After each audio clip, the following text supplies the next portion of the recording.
Oi gente, tudo bem com vocês? Hoje a gente vai falar do pré-modernismo, que é a última escola literária do século XIX. Então hoje eu vou falar alguns autores do pré-modernismo e algumas características já para você ir compreendendo como vai ser estruturado o movimento literário modernismo.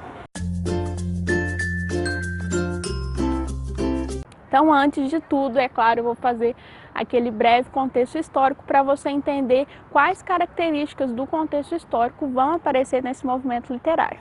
O final do século XIX é marcado principalmente pelas inúmeras revoluções que estavam acontecendo no território brasileiro. A proclamação da República em 1889 iniciou diversas revoltas no país que vão, é claro, impactar o movimento literário pré-modernista. Então, vou falar rapidamente algumas das principais revoltas que estavam acontecendo na época da República Velha e da República Café com Leite, que vai terminar somente em 1930.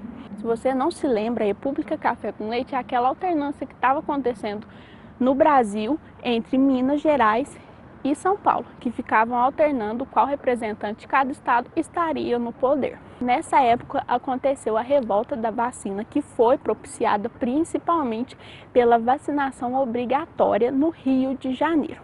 E o Oswaldo Cruz, que era um médico sanitarista daquela época, como meio de combater a epidemia de febre amarela, tornou a vacina obrigatória. Só que a população não foi devidamente informada de como a vacina era importante. E eles se revoltaram, gerando a revolta da vacina. Na Bahia estava acontecendo a Guerra de Canudos, que era a briga entre o Antônio Conselheiro e os seus seguidores, que era uma espécie de Marte na Bahia, contra o exército brasileiro. Além disso, no Nordeste estava acontecendo o ciclo do cangaço com o Lampião como seu líder.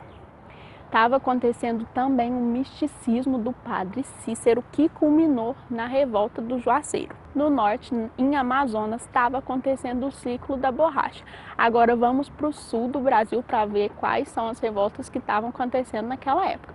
Revolta do Contestado, que era a disputa dos sertanejos de Santa Catarina contra os poderosos da indústria têxtil, contra os fazendeiros poderosos. No Rio de Janeiro estava acontecendo também a revolta da chibata. Além disso, no centro do país daquela época, São Paulo, estava acontecendo a Belle Époque, que era inspirado na moda de Paris, e os fazendeiros poderosos se concentravam principalmente ali na Avenida Paulista. E é claro que eles viviam em extremo luxo, seguindo a moda de Paris, em contraste com os ex-escravos, com os proletários, com as pessoas que viviam no cortiço. Lembra do Aloysio Azevedo, que escreveu a obra O Cortiço, mostrando a miserabilidade com que as pessoas viviam. Pessoas marginalizadas, pessoas com fome, tinha um contraste social muito grande entre a elite cafeeira da Avenida Paulista e os proletários e os ex-escravos que moravam em cortiços e na periferia. Então, em 1917, vai acontecer a greve dos operários, que eram os operários reivindicando melhores condições de trabalho. Em meio a tanto conflito, como se não bastasse, em 1922 é fundado o Partido Comunista do Brasil. E claro que na aula do modernismo eu vou falar sobre a intentona comunista que aconteceu posteriormente, liderada pelo Luiz Carlos Prestes.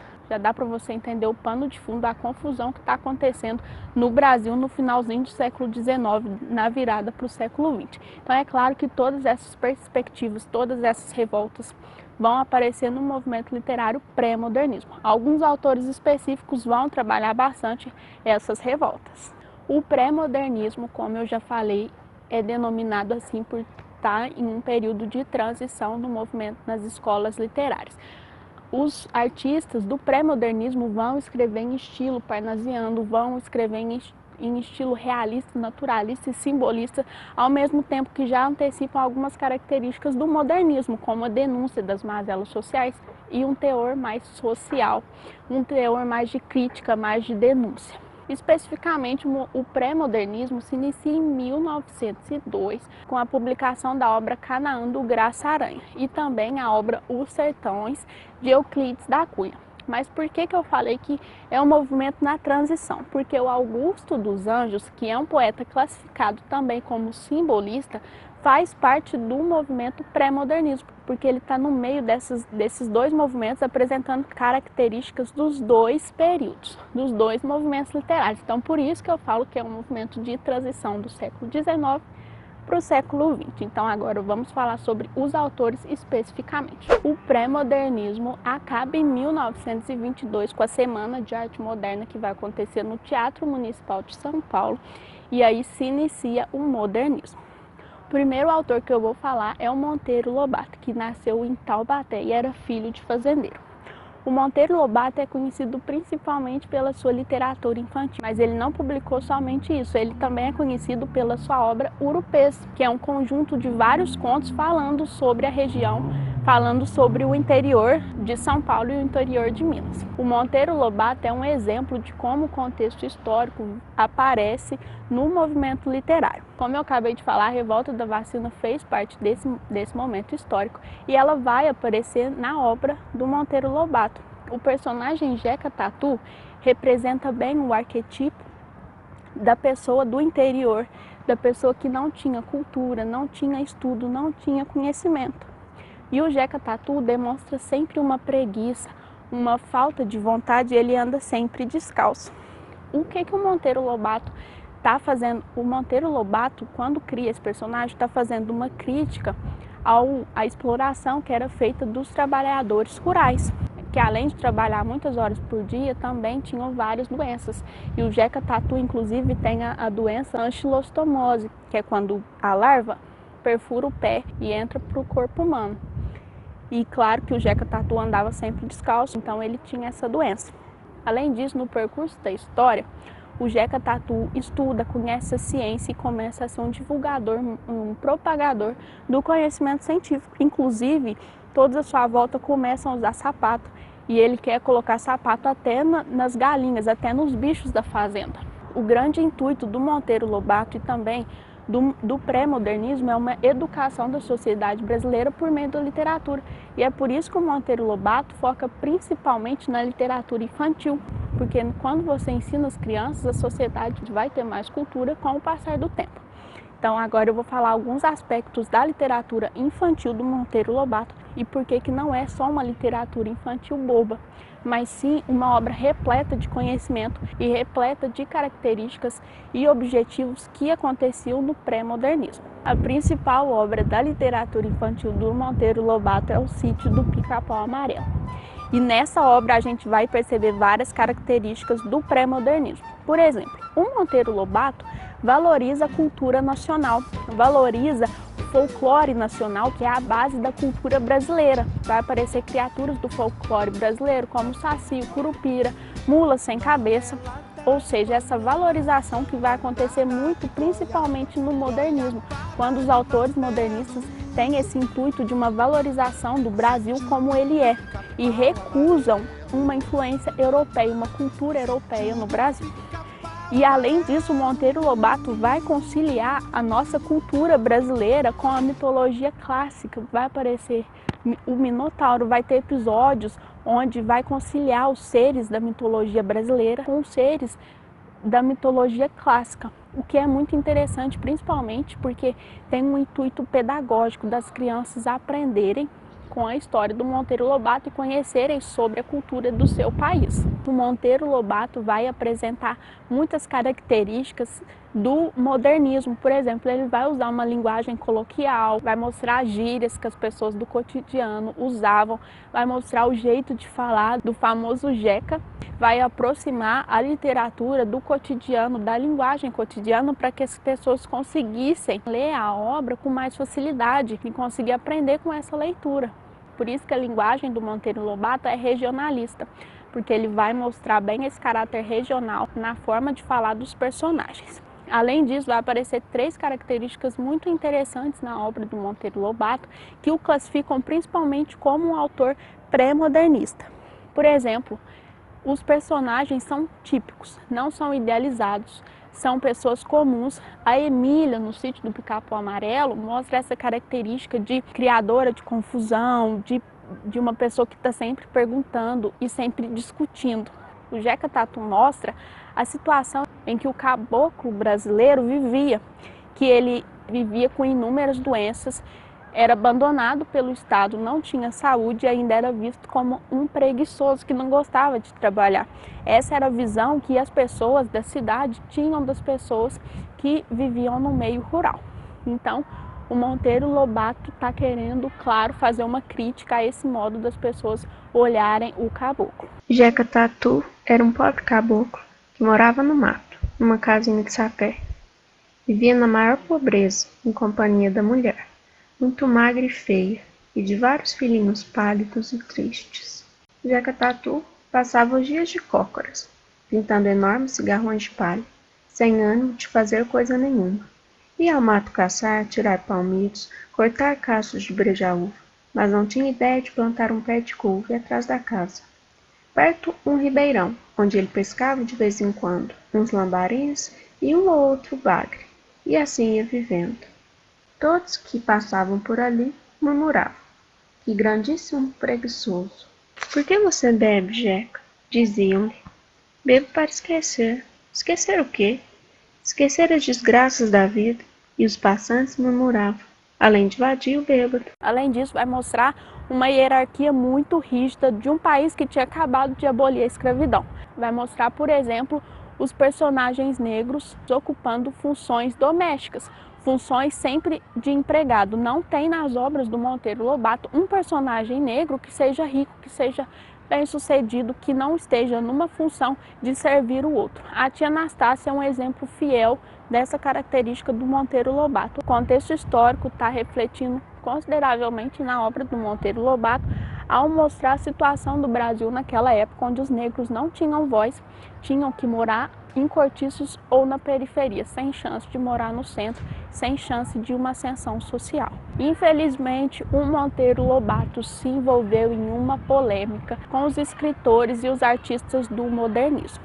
A Anita Malfatti, que é uma pintora, fez uma exposição e o Monteiro Lobato fez uma crítica, um artigo no jornal falando paranoia ou desmistificação, onde ele critica muito a obra da Anita Malfatti, que era uma artista muito querida pelos autores do modernismo, pelos artistas do modernismo, e aí o Monteiro Lobato comprou uma briga com os autores modernistas, com o grupo modernista, e acabou ficando fora do grupo.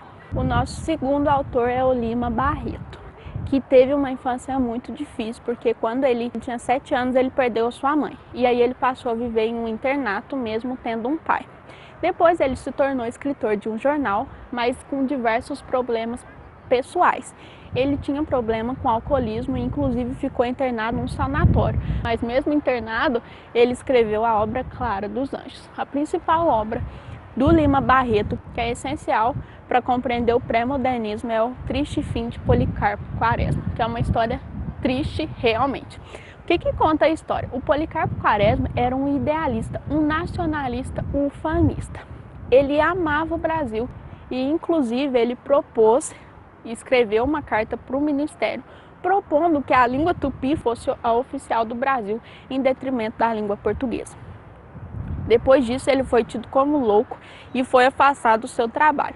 E aí ele foi para um sítio dele chamado Sítio Sossego, onde ele se envolveu em questões políticas, porque ele defendia a reforma agrária do país. Inclusive, ele estava conversando com grupos de pessoas que pensavam como ele.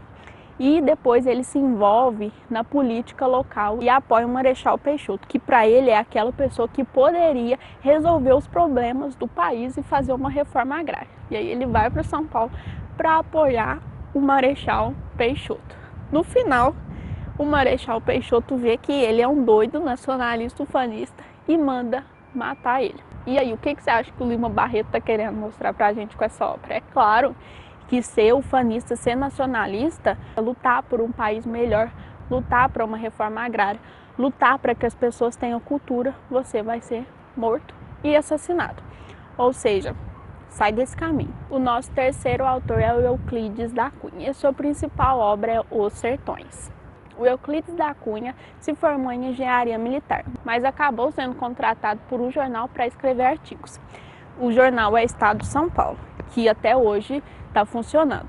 E aí o jornal oferece uma proposta para ele e cobrir a Guerra de Canudos, que estava acontecendo na Bahia. Quando ele vai cobrir e fazer a reportagem de Canudos, é na mesma época em que o exército brasileiro estava indo para para acabar com Canudos, para acabar com essa revolta. E é claro que o Euclides da Cunha, um cara que morava no litoral, tinha uma visão positivista. Na aula sobre o realismo, eu falei como o positivismo influenciou o Brasil. Esse discurso positivista, tanto que a nossa bandeira Ordem e Progresso é um lema criado pelo Augusto Conte. E os militares que proclamaram a República tinham uma visão totalmente positivista da sociedade. E o Euclides da Cunha não era diferente. Então ele vai com essa visão de que Canudos e o Antônio Conselheiro, o seu líder, era um lunático. Chegando lá, ele viu como era a vida dos sertanejos, como era a vida das pessoas, dos jagunços, e começa a entender o lado dos sertanejos e vê que aquilo não era uma revolta sem sentido. E ele então vê que, na verdade, tudo aquilo que era passado para ele no litoral era mentira. E ele muda sua opinião, muda sua perspectiva, principalmente quando o exército brasileiro extermina Canudos. Inclusive, o Euclides da Cunha estava nesse dia e foi um massacre que marcou profundamente a sua visão de mundo. Então, Euclides da Cunha percebe como a vida dos sertanejos era miserável comparado com a vida que era levada no litoral. E ele entende por que eles se revoltaram e por que eles viram no Antônio Conselheiro um líder que poderia ajudar suas vidas e possibilitar que eles tivessem uma vida melhor, com melhores condições de vida, já que o litoral, já que o governo do Rio de Janeiro não fazia nada para isso. O nosso último autor do pré-modernismo é o Augusto dos Anjos, que nasceu em Recife e fez direito. Enquanto ele estudava, ele foi muito influenciado pela ciência que estava acontecendo na época, que era o determinismo, era o evolucionismo do Darwin, que estava bombando naquela época. Então ele se apaixona por essa visão cientificista do mundo e ele se apega ao vocabulário, à linguagem científica e aplica essa linguagem na sua poesia, o que é visto com muito estranhamento pelas pessoas, pelos seus contemporâneos. O Augusto dos Anjos está inserido na decadência do simbolismo brasileiro e no início do pré-modernismo, porque ele vai apresentar algumas características do pré-modernismo. As suas poesias demonstram um pessimismo, uma visão científica do homem, e é um tanto quanto difícil caracterizar a sua obra com alguns adjetivos, porque a obra fala por si só. As suas poesias são exclusivas, são poesias que não estavam acontecendo naquele momento. Então eu vou ler 2 poemas do Augusto dos Anjos para você ver por que eu estou falando que é difícil caracterizar a obra do Augusto dos Anjos e os seus poemas. Mas basicamente ele vai pegar a linguagem científica e colocar nos seus poemas. Vês, ninguém assistiu ao formidável enterro de tua última quimera. Somente a ingratidão, esta pantera, foi tua companheira inseparável. Acostuma-te à lama que te espera. O homem que nesta terra miserável mora entre feras, sente inevitável necessidade de também ser fera. Toma um fósforo, acende teu cigarro. O beijo, amigo, é a véspera do escarro. A mão que afaga é a mesma que apedreja. Se alguém causa ainda pena a tua chaga, apedreja essa mão vil que te afaga. Escarra nessa boca que te beija. Psicologia de um vencido. Eu, filho do carbono e do amoníaco, monstro de escuridão e rutilância, sofro, desde a epigênese da infância, a influência má dos signos do zodíaco. Profundissimamente hipocondríaco, este ambiente me causa repugnância. Sobe-me à boca uma ânsia análoga à ânsia que se escapa da boca de um cardíaco. Já o verme, este operário das ruínas, que o sangue podre das carnificinas come, e a vida em geral declara guerra. Anda a espreitar meus olhos para roê-los, e há de deixar-me apenas os cabelos, na frialdade inorgânica da terra.